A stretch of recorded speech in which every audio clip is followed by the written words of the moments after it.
युधिष्ठिर कहने लगे कि हे भगवान, ज्येष्ठ कृष्ण एकादशी का क्या नाम है तथा उसका महात्म्य क्या है, सो कृपा कर कहिए।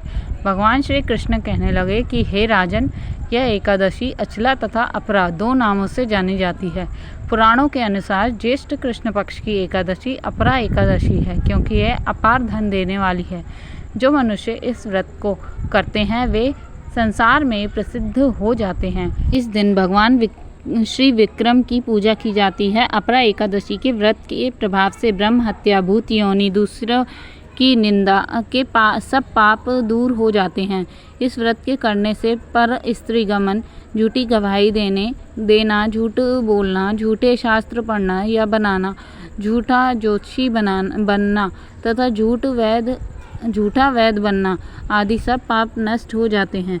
जो क्षत्रिय युद्ध से भाग जाए वे नरकगामी होते हैं, परंतु अपरा एकादशी का व्रत करने से वे सब स्वर्ग को प्राप्त हो जाते हैं। जो शिष्य गुरु से शिक्षा ग्रहण करते हैं फिर उनकी निंदा करते हैं वे अवश्य नरक में पड़ते हैं, मगर अपरा एकादशी का व्रत करने से वे भी इस पाप से मुक्त हो जाते हैं। जो फल तीनों पुष्कर में कार्तिक पूर्णिमा को स्नान करने से या गंगा तट पर पितरों को पिंड करने से प्राप्त होता है, वही अपरा एकादशी का व्रत करने से प्राप्त होता है।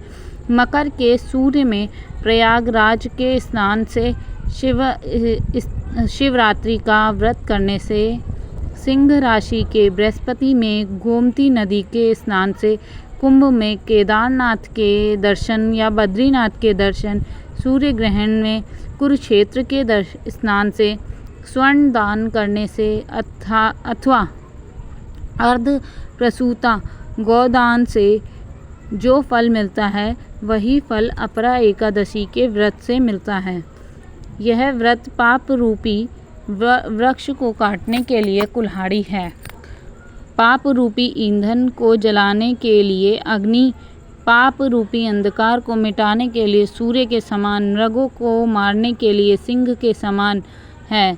अतः मनुष्य को पापों से डरते हुए इस व्रत को अवश्य करना चाहिए। अपरा एकादशी का व्रत तथा भगवान का पूजन करने से मनुष्य सब पापों से छूटकर विष्णु लोक को जाता है।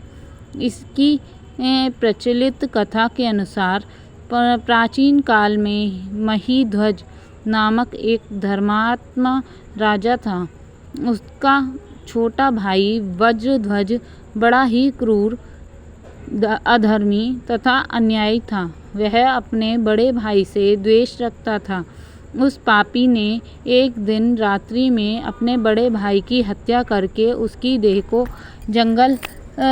जंगली पीपल के नीचे गाड़ दिया। इस अकाल मृत्यु से राजा प्रेतात्मा के रूप में उसी पीपल पर रहने लगा और अनेक उत्पात करने लगा। एक दिन अचानक धौम्य नामक ऋषि उधर से गुजरे। उन्होंने प्रेत को देखा और तपोबल से उसके अतीत को जान लिया। अपने तपोबल से प्रेत उत्पात का कारण समझा। ऋषि ने प्रसन्न होकर उस प्रेत को पीपल के पेड़ से उतारा तथा परलोक विद्या का उपदेश दिया। दयालु ऋषि ने राजा के प्रेत योनि से मुक्ति के लिए स्वयं ही अपरा अचला एकादशी का व्रत किया और उसे अगति से छुड़ाने को उसका पुण्य प्रेत को अर्पित कर दिया। इस पुण्य के प्रभाव से राजा की प्रेत योनि से मुक्ति हो गई। वह ऋषि को धन्यवाद देता हुआ दिव्य देह धारण कर पुष्पक विमान में बैठकर स्वर्ग को चला गया। हे राजन, यह अपरा एकादशी की कथा मैंने लोकहित के लिए कही है। इसे पढ़ने अथवा सुनने से मनुष्य सब पापों से छूट जाता है। राधे राधे।